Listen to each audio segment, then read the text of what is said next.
Turki ikut memperingatkan dampak jika Iran jadi diserang. Menteri Luar Negeri Turki Hakan Fidan menyatakan bahwa aksi militer ke Iran bisa memicu ketidakstabilan kawasan. Mengutip Al-Mayadin pada 24 Januari, hal ini diutarakan oleh Fidan dalam sebuah wawancara pada Jumat 23 Januari 2026.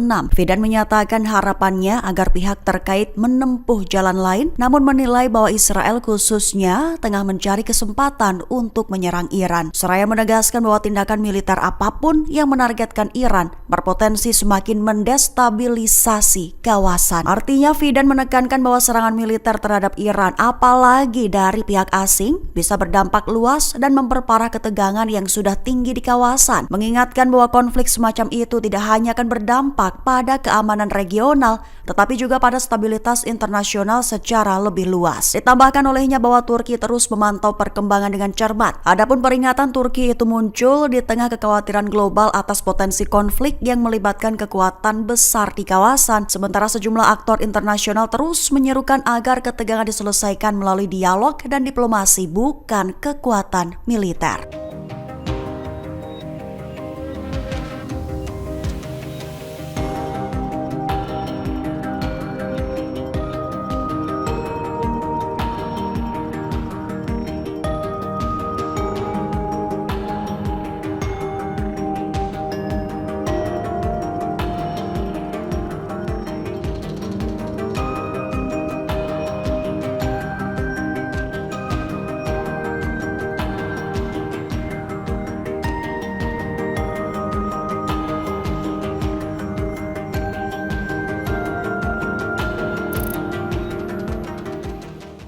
Download Tribun X sekarang, menghadirkan lokal menjadi Indonesia.